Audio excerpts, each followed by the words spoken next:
இந்த இரவு. வாழ்க்கை முடிஞ்சிடுச்சே, இனி வாழ்க்கையில எதுவுமே இல்லை, எந்த பக்கம் போலாம், சாவறதுக்கு. கடவுளும் கைவிட்டுட்டாரு, உறவுகளும் கைவிட்டுட்டாங்க. விடிஞ்சா எனக்கு என்ன பிரச்சனை இருக்குமோ அப்படின்னு நீங்க நினைச்சீங்க இல்லையா? அதற்கு தான் இந்த பதிவு. நிச்சயமா இந்த இரவுல கடவுள் இருக்கிறார் என்பதை உறுதிப்படுத்தும் விதமாக இந்த பதிவு அமைய போகிறது. வாழ்நாள் முழுவதும் இனி இன்பமே, துன்பம் என்பது இல்லை.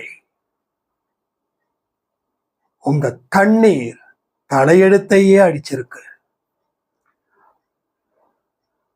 எழுத்து அழிச்சதால கடவுள் புதுசா எழுத போறாரு இந்த பதிவின் மூலமா. யார் சொன்னா உங்களால வாழ முடியாதுன்னு? எத்தனை கேலி கிண்டல்கள், அத்தனைக்கும் இன்று ஒரு பெரிய பதில் காத்துக்கிட்டு இருக்குது. சிங்கத்துக்கு முன்ன போய் நின்னா கூட அந்த சிங்கம் உங்களை பார்த்து தலை வணங்கும். இது அதிகப்படியா நான் பேசல, உள்ளது போலவே சொல்லிக்கிட்டு இருக்க. சோ அப்பேற்பட்ட விஷயங்கள், அதிசயங்கள் இந்த பதிவின் மூலமாக இன்று இரவு நடக்கும், நடந்தே தீரும். இது சாயப்பாவோட கட்டளை, சாயப்பாவோட உத்தரவு. உங்க கர்மாக்களுக்கு அவர் மிக பெரிய ஒரு உத்தரவை வழங்கியிருக்கிறார். முழுவதுமா கேளுங்க. ஒரு சின்ன பிரார்த்தனை பண்ணிடலாமா? என் அன்பு சாயப்பாவிற்கு நன்றி. இன்று இரவு என்னுடைய கர்மாவிடம் நீர் சண்டையிட்டு எங்களை வாழ்க்கையில் துன்பத்தில் இருந்து பாதுகாத்து இன்பத்தை கொடுத்து வெற்றியை கொடுத்து வாழ வைக்கப் போவதற்காக நன்றி. எத்திசையில் சென்றாலும் தோல்வியும் அவமானமும் உயிரை விடக்கூடிய இடத்தில் நான் இருக்கும்போது என்னை தெரிந்து கொண்டு எனக்காக இந்த பதிவை கொடுத்த உமக்கு நன்றி, கொடான கொடி நன்றி. இந்த பதிவில் சொல்லப்பட்ட அத்தனை விஷயங்களும் எனக்கானது. ஒரு சக்தி வாய்ந்த ஒரு பதிவு, சக்தி வாய்ந்த ஒரு இரவு. நான் உறங்கும் பொழுது என்னுடைய கர்மாவை நீர் அழிப்பதற்காகவும் என்னுடைய எதிரிகள் இடத்திலிருந்து என்னை காப்பாற்றப் போவதற்காகவும் நன்றி, நன்றி, நன்றி. இந்த பதிவை சூப்பரா ஆரம்பிக்கலாமா? ஒரு அட்டகாசமான ஒரு வாழ்க்கைய நாம அடுத்த ஆகஸ்ட் 10 வாழ்ந்துட முடியுன்றத நம்ம நம்பி இந்த பதிவை கேட்போமா? இப்படி என்னதான் இருக்குதுன்ற பதில கேட்குறீங்க இல்லையா? நீங்க விட்ட கண்ணீருக்கு உண்டான பதில் தான் இந்த பதிவை. கேளுங்க. சாய்ராம். என் உயிரின் உயிரானவர்களே, ஒரு சாய்ராமுடைய மிக முக்கியமான கேள்வி. நிச்சயமா நீங்க இதற்கு பதில் சொல்லணும். என் வாழ்க்கை முழுகிக்கிட்டு இருக்குது, இன்னும் கொஞ்சம் தான் இருக்குது என்னுடைய வாழ்க்கை இந்த கடலில் முழுக. நான் அன்பே சாயப்பாவை நம்பிதான் நான் இருக்கேன். வேற யாரும் எனக்கு எந்த உதவியும் செய்ய வரல, செய்ய முடியல. என்னுடைய குடும்பம் ஒட்டுமொத்தமா சாயப்பாவோட கையில தான் இருக்குது அப்படின்னு ஒரு பெரிய ஆடியோ கொடுத்திருந்தாங்க. நிறைய கண்ணீர். கடவுளுடைய அற்புதங்களும் அதிசயங்களும் எல்லோருக்கும் நிகழும் பொழுது எனக்கு அது நிகழவில்லையே அப்படின்ற வருத்தமும் அவர்களுக்கு இருந்தது.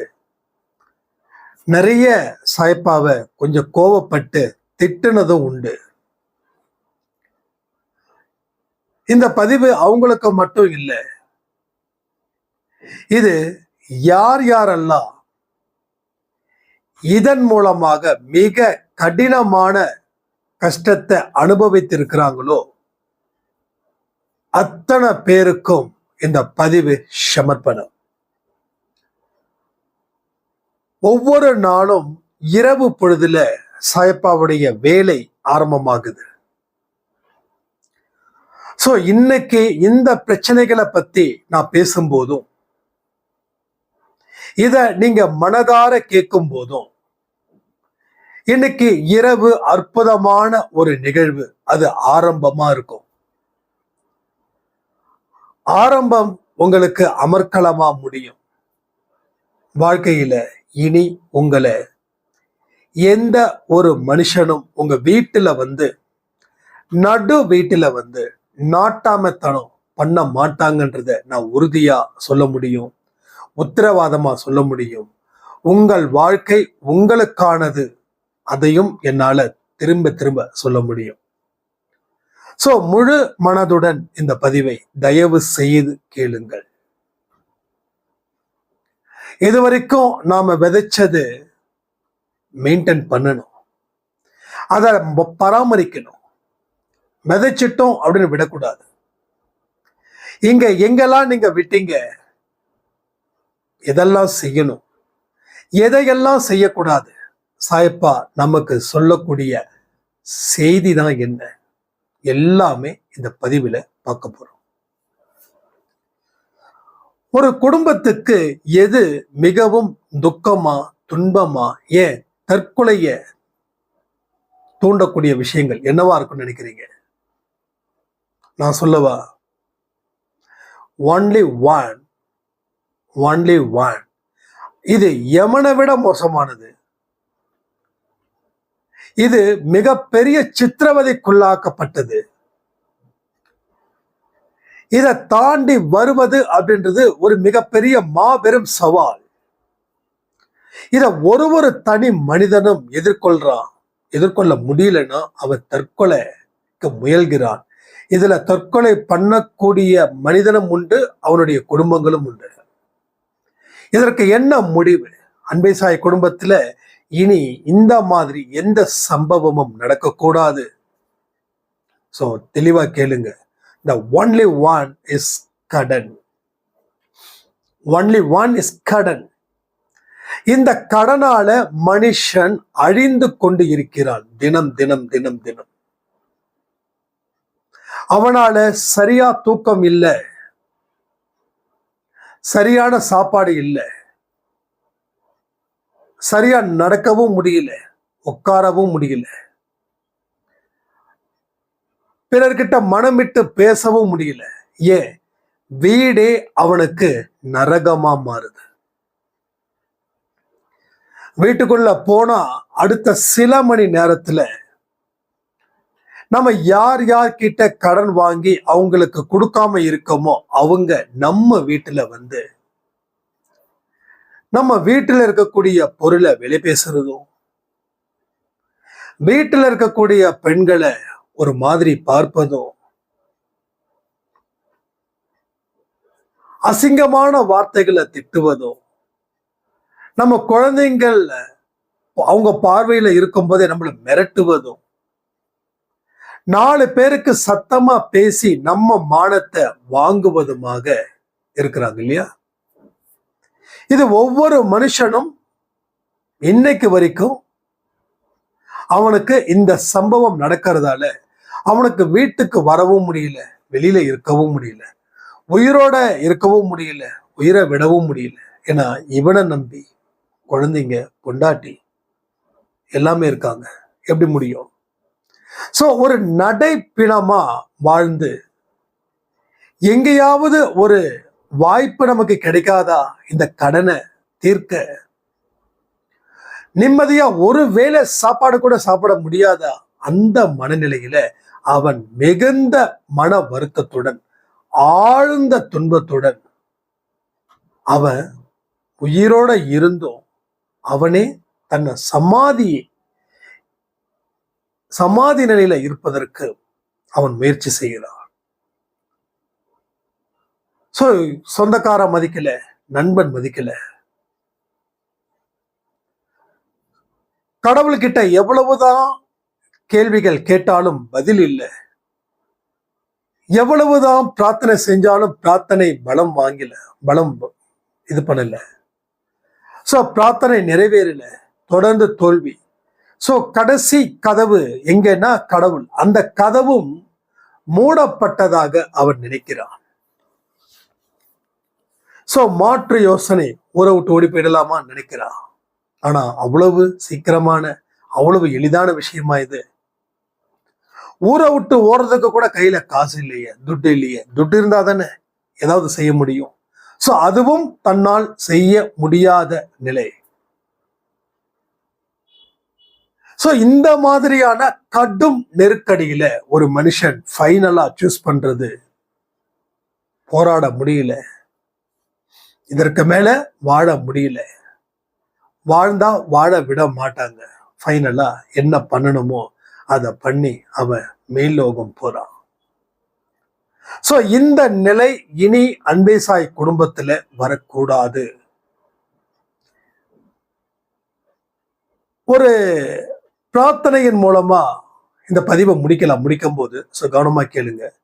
இங்க யார் யாரு கடன்ல வாழ்ந்துட்டு இருக்கீங்க அப்படின்றத கமெண்ட் செக்ஷன்ல உங்க நேம் போடுங்க. வேற எதுவும் போட வேண்டாம், உங்க நேம் மட்டும் கொடுங்க. சோ பிறர் அத்தனை பேரும் அவர்களுக்காக பிரார்த்தனை செய்யுங்கள். ஓகே, இந்த பதிவு முடிஞ்சதுக்கு அப்புறம் பிரார்த்தனை செய்யுங்கள். அந்தந்த நேம்ல பிரார்த்தனை செய்யணும். இது கண்டிப்பா கடவுளுடைய உத்தரவு. அந்த உத்தரவை மீறக்கூடாது.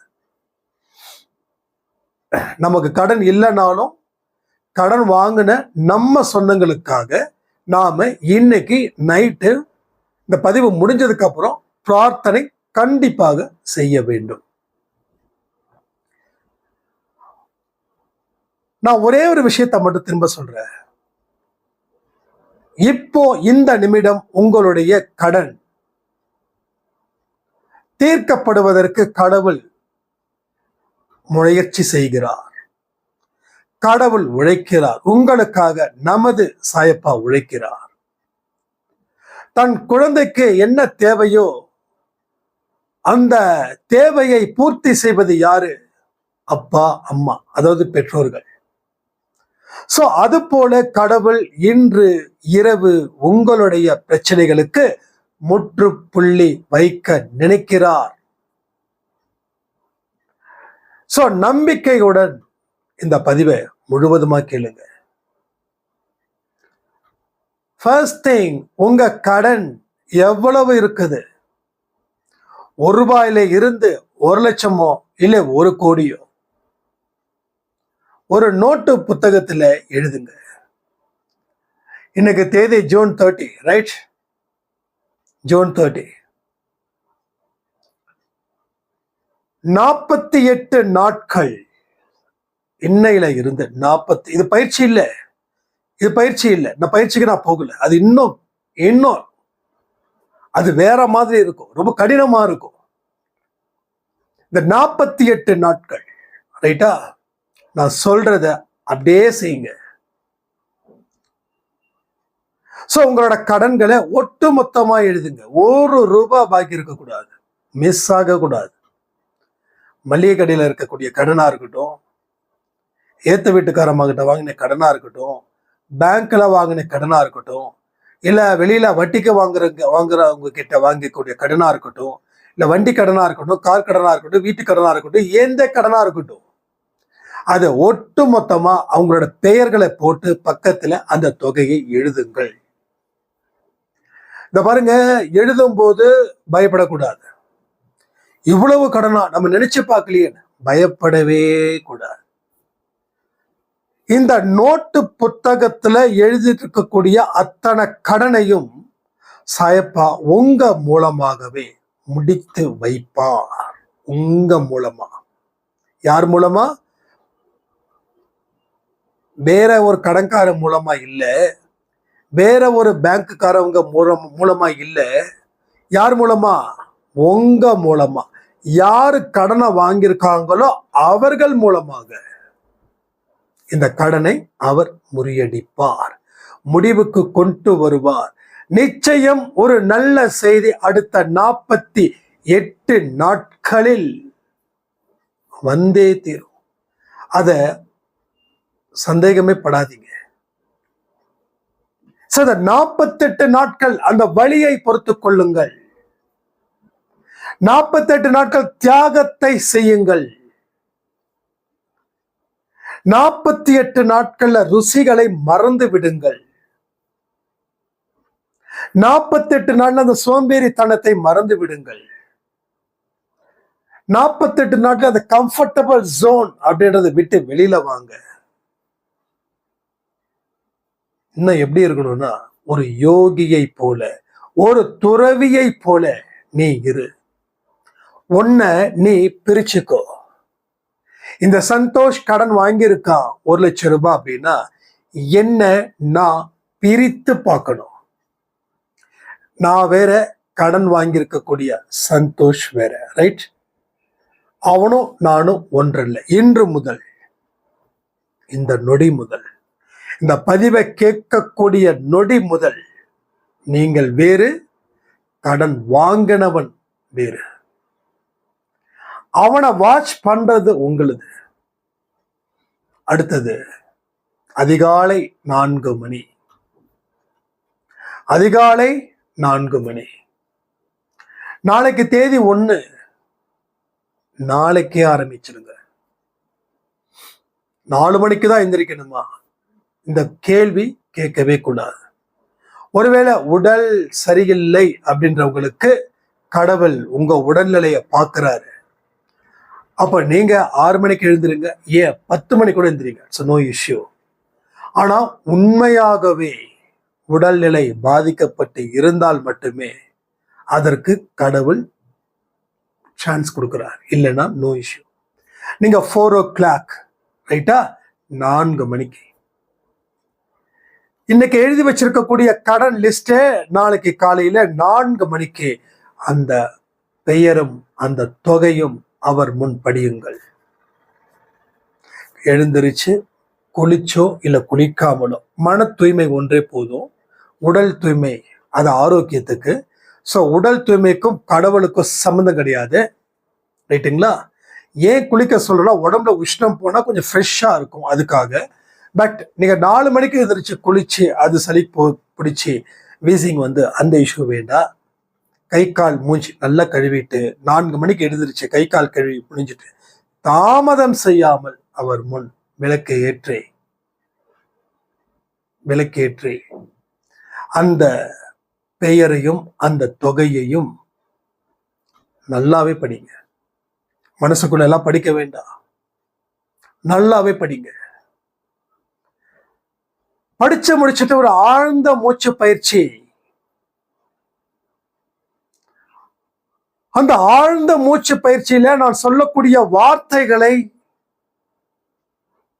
10 நிமிஷம் இல்ல ஏதாவது ஒரு கவுண்ட் பண்ணிக்கோங்க. 10 நிமிஷத்துக்கு எவ்வளவோ அதை கவுண்ட் பண்ணிக்கோங்க. இல்ல ஒரு 100 முறை சொல்லுங்க. என் கடன் தீர்க்கப்பட்டது, என் கடன் தீர்க்கப்பட்டது. உள்ள இழுக்கும் போது எதுவும் சொல்ல வேண்டாம்.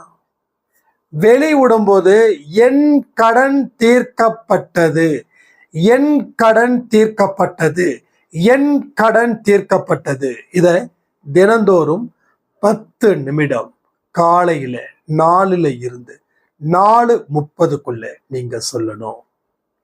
நல்லா நிமிர்ந்து உட்காந்துக்கோங்க. சேர்ல கூட உட்காந்துக்கோங்க, இல்ல செவுத்துல சாஞ்சு கூட உட்காந்துக்கோங்க. Your choice. கண்களை மூடுங்க, கைகளை கொஞ்சம் ரிலாக்ஸ் பண்ணிக்கோங்க. இல்லை ஏதோ இந்த முத்திரை சின்முத்திரை ஏதாவது ஒன்று பயன்படுத்துங்க. ரொம்ப டைட்டா பயன்படுத்திக்க வேண்டாம். சொல்லும் போது ரொம்ப அப்படியே ஃபேஸ் பல்லெல்லாம் கடிச்சுக்கிட்டு சொல்ல வேண்டாம். ரொம்ப ரிலாக்ஸா இருங்க. மூச்சு உள்ள எடுத்துட்டேன்னா வெளிவிடும் போது என் கடன் தீர்க்கப்பட்டது, என் கடன் தீர்க்கப்பட்டது. இத 10 நிமிஷம் நீங்க மனசுல மூச்சு வெளிவிடும் பொழுது சொல்ல வேண்டும். உள்ள இருக்கும்போது சாயின்னு சொல்லுங்க, வெளியிடும் போது என் கடன் தீர்க்கப்பட்டது என்று சொல்லுங்கள். ஒரே டைமை ஃபாலோ பண்ணணும். 48 நாட்கள் இதை ஃபாலோ செய்ய வேண்டும். திரும்பவும் சொல்றேன், உங்க உடல்நிலை சரியில்லை அப்படின்னா நீங்க 6 மணியோ 7 மணியோ 8 மணியோ இல்ல 10 மணியோ வச்சுக்கோங்க. ஒரு நாளைக்கு ஒரு தடவை இந்த வேலை பார்த்தா போதும். அதுக்கப்புறம் உங்களுடைய ரெகுலர் ஆக்டிவிட்டிஸ், சச்சரித்திரம், சாய்பாவோட ஆரத்தி, இதை எடுங்க. இல்லைனாலும் பரவாயில்ல, பட் முதல்ல இதை செய்யுங்கள்.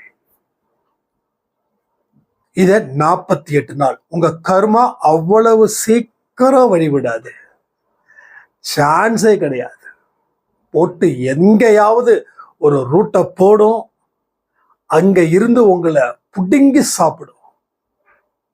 ஒரு முதல்ல ரொம்ப பசியோட இருக்குதுன்னா நாம போனோம்னா அதுக்கு என்ன மாதிரி கொண்டாட்டம் இருக்கும் தெரியும்ல, அந்த மாதிரி கர்மா எஸ் முதலே. ரைட்டா? இந்த வேலைகளை செய்யும் போது அது உங்களை செய்ய விடாது. நிச்சயமா உங்களை இந்த வேலை செய்யவே விடாது. ஆனா எதிர்த்து நின்னு நீங்க ஜெயிக்கணும். இங்க தோக்கிறதுக்கே இல்லை, எதிர்த்து நின்னா ஜெயிக்க முடியும். எதிர்த்து நின்னா ஜெயிக்க முடியும். எனக்கு வழிபடல, எனக்கு அது, எனக்கு இது, எங்க வீட்டுல சண்டை, எஸ் இருந்துட்டு போறேன். சண்டை போடுறவங்க அவங்க பாட்டுக்கு போடட்டும். நீங்க பாட்டுக்கும் 4 மணிக்கு உங்க வேலை ஆரம்பிங்க. உங்களை யாரு என்ன வேணாலும் சொல்லட்டும், உங்களை கோமாளின்னு சொல்லட்டும், நீ ஒரு பைத்தியக்காரன் சொல்லட்டும், உனக்குலாம் அறிவே இல்லையா, இது சொன்னாதான் உனக்கு பணம் வந்துருமா சொல்லட்டும். வெற்றியை பார்க்கத்தானே போறாங்க. அன்னைக்கு சொல்லுவாங்களா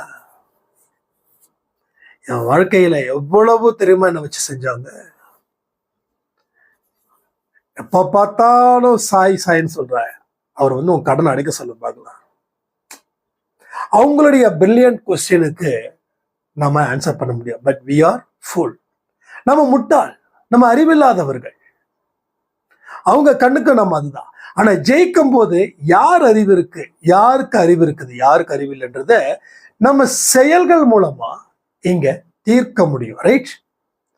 செயல்கள் மூலமா இங்க நிச்சயமா தீர்க்க முடியும். ஒன்ஸ் நீங்க யாருக்கு பதில் சொல்லாம இருந்துட்டீங்கன்னா, நீங்க எவ்வளவு பெரிய ஒரு உயரத்துக்கு போனாலும்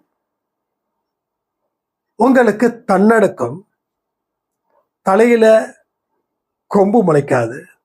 இயல்பான மனிதனா இருந்து, இயல்பான மனிதனா வாழ்ந்து, ஆனா செய்யக்கூடிய செயல்களோ சாதனைக்குரிய செயல்களா இருந்து உங்க வாழ்க்கை வளப்படும். இதை நல்லா புரிஞ்சுக்கணும். இந்த 48 நாட்கள் தொடர்ந்து இதை நாம் தினந்தோறும் செய்ய வேண்டும். அப்ப இப்ப கடங்காரன் கண்டிப்பா வீட்டு கதவு முன் நிற்பான். கண்டிப்பா நிற்பான். நான் சொன்னேன்ல, கர்மா வழிவிடாதுன்னா, கர்மா யார் மூலமா டார்ச்சர் பண்ணும்? இந்த மாதிரி குல தெய்வங்கள். உங்க எதிரிகள் எல்லாமே உங்க குல தெய்வங்கள் தான். ஏன்னா அவங்க நல்லது செய்வதற்காகத்தான் உங்களுக்கு எதிரிகளாக கடவுள் படைக்கப்பட்டார் அவங்களெல்லாம். ஸோ அவங்கதான் குலதெய்வம். குலதெய்வம் வரும், கதவை தட்டும், கேவலமா திட்டும். எதற்கும் எந்த இடத்திலையும் எந்த பதிலையும் நீங்கள் அவர்களிடம் கொடுக்கக்கூடாது, ஆக்ரோஷமா கொடுக்கக்கூடாது. என்ன செய்ய முடியும் அப்படி என்பதை செய்து விடுங்கள். என்ன உங்களால செய்ய முடியுமோ அதை தான் என்னால கொடுக்க முடியும். இதை தாண்டி என்னிடம் ஒன்றும் இல்லை. கண்டிப்பா கடங்காரன் கேவலமா திட்டுவான். இல்லை நான் மட்டும் திட்டாம இருப்பானா? சரி, மரியாதை கொடுக்கணும் எல்லாருக்கும். இல்லை நான் திட்டாம இருப்பாங்களா? சாருங்க சாருங்க கண்டிப்பா திட்டதான் செய்வாங்க. ஏன்னா அவங்களுக்கு ஒரு பயம். இப்படி 10 பேர் போனா அப்படின்னு ஸோ அவங்க திட்டுவாங்க. ஆனா பயத்தோட வெளிப்பாடு தான் திட்டுறது. ஏன்னா அவங்களும் இந்த வட்டியெல்லாம் விட்டு தானே அவங்க குழந்தைய படிக்க வைக்கணும். அப்புறம் பரவாயில்லைங்க, கொடுங்க பொறுமையா, உங்களுக்கு எப்போ வருதோ அப்போ கொடுங்க. கேட்கவே மாட்டாங்கன்னா ஒரு கொடுக்க மாட்டான். அப்ப என்ன ஆகும்? கடன் கொடுத்தவன் தலையில துண்டு போட்டு போயிட்டே இருக்க வேண்டியதான். ஸோ அவங்களுக்கும் குடும்பம் இருக்கு, அவங்களுக்கு அது தொழில். அவங்க அப்படிதான் பேசுவாங்க. அப்படி பேசினாதான் கலெக்ட் பண்ண முடியும். இல்லாட்டா அவன் வீட்டுல அடுப்பு எரியாது. அதனால கடினமான வார்த்தைகளை பேசினாதான் நீங்க கொடுத்துருவீங்க. அதோட பேசட்டும், நீங்க சொல்லிடுங்க, சார் நீங்க என்ன வேணாலும் பேசுங்க, எது வேணாலும் பேசுங்க. இப்பதான் எங்களுக்கு ஒரு வழி இருக்குது. இன்னும் ஒரு மாசத்துக்கு அப்புறம் உங்களுடைய பணத்தை நான் கொஞ்சம் கொஞ்சமா கொடுக்கறத தாண்டி வேற எதுவும் செய்ய மாட்டேன், இதை உறுதியா நீங்க நம்பலாம் அப்படின்னு சொல்லுங்க. 1 மாசம்லாம் முடியாது, அடுத்த வாரம் எடுத்து வைக்கணும்.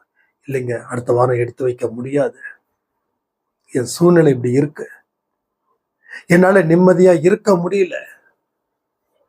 நான் கண்டிப்பா உங்களை ஏமாத்தவும் மாட்டேன், ஏமாத்தக்கூடிய நிலையிலையும் நான் இல்லை. நான் எவ்வளவோ பாவம் செஞ்சதாலதான் இப்படி வாழ்ந்துட்டு இருக்கேன். ஸோ எனக்கு கொஞ்சம் டைம் வேணும். நான் இந்த மாசம் ஆகஸ்ட் மாசத்துல, நான் அங்க கேலண்டருக்கு அதான் பாத்துக்கிறேன், ஆகஸ்ட் மாசத்துல ஒவ்வொரு மாசமும் 10ஆம் தேதி அன்னைக்கு நான் கண்டிப்பா உங்களுக்கு நான் கொடுக்குற என்னோட தொகையை தயவுசெய்து ஏத்துக்கோங்க. முதல்ல அசலை குடிச்சு முடிக்கிறேன், அப்புறம் வட்டியை கொடுக்குறேன். ஒரு பைசா கூட நான் உங்களை ஏமாத்த மாட்டேன். நீங்க என்ன நம்புங்க, என்ன முழுசா நம்புங்க. உங்களுக்கு எப்படி குழந்தை குட்டி இருக்கோ அதே போலதான் எனக்கும் இருக்குது. உங்களுக்கு எப்படி உறவுகள் இருக்கோ அதே மாதிரிதான் எனக்கு இருக்காங்க. தயவுசெய்து புரிஞ்சுக்கோங்க. என்னால முடியல, என்னால ஓட முடியல, அலைஞ்சி திரிஞ்சு நான் இன்னைக்கு ஒண்ணுமே இல்லாம இருக்கேன். இப்பதான் எனக்கு ஒரு நம்பிக்கை இருக்குது. நான் நிச்சயமா உங்களோட கடனை தீர்ப்பேன். இததான் நீங்க சொல்லணும் இந்த 48 நாள் வரைக்கும். 48 நாள் அடுத்த மாசம் கொடுத்துடணும், அது வேற விஷயம். நம்ம அதை இது பண்ணக்கூடாது. அது வரைக்கும் யாரு மறுபடியும் அவரே வந்தாலும் இதே தான் சொல்லணும். அவங்களை தயவு செய்து எந்த காரணத்தை கொண்டு பகிச்சுக்காதீங்க, சாபம் கொடுக்காதீங்க. சாபமோ பகிச்சுக்கிட்டாலோ கோவப்பட்டாலோ நமக்கு எந்த மொமெண்ட்டுக்கும் நம்ம போக முடியாது. ஸோ அதே மொமெண்ட்ல தான் நம்ம இருக்கணும். அதே ஸ்ட்ரெஸ், அதே துக்கம், அதே துன்பம் தான் நமக்கு வரும். ஸோ இது மாதிரி நாம 48 நாட்கள் செய்யணும். கடன்காரங்களை பகிச்சிக்க கூடாது. அடுத்த மாதம் ஆகஸ்ட் 10ஆம் தேதி அன்னைக்கு ஒரு கடனாக கொஞ்சம் கொஞ்சமாக கொடுக்க முயற்சி பண்ணுங்க. சரி, அப்ப என்னங்க பண்ணணும்? உங்க வேலையில கவனத்தை வைங்க. நீங்க இது நாள் வரைக்கும் கடன்காரங்களுக்கு பயந்தே வாழ்ந்தீங்க, அதனாலதான் காசு துட்டு நிக்கல.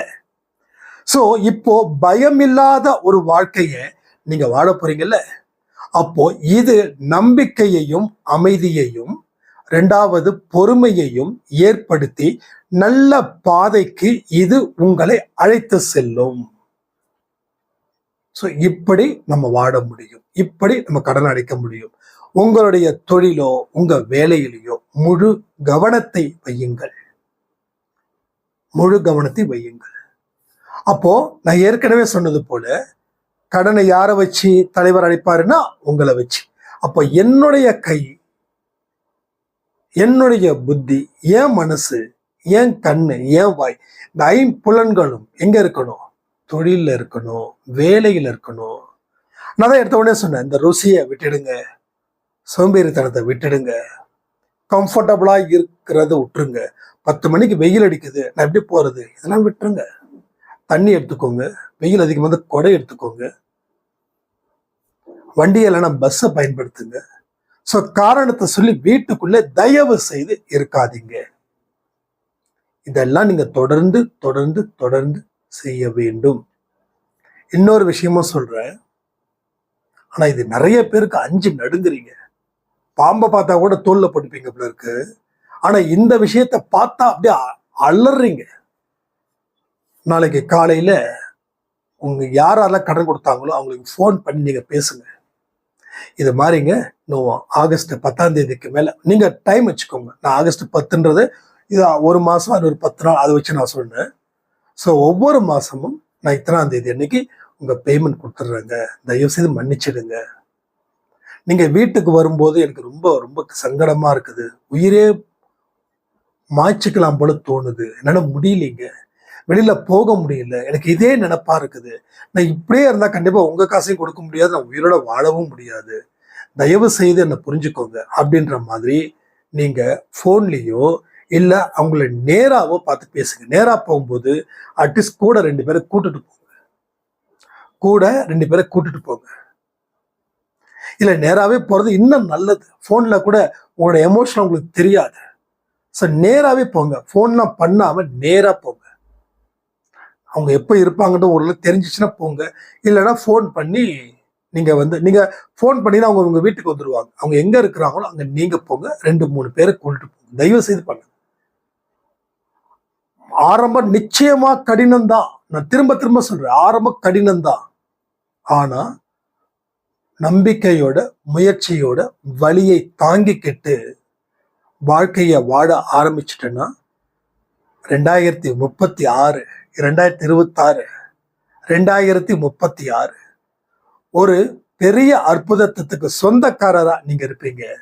உங்க வாழ்க்கையில இனி பாலைவனமா இருக்கிறது சோலைவனமாக மாறும்.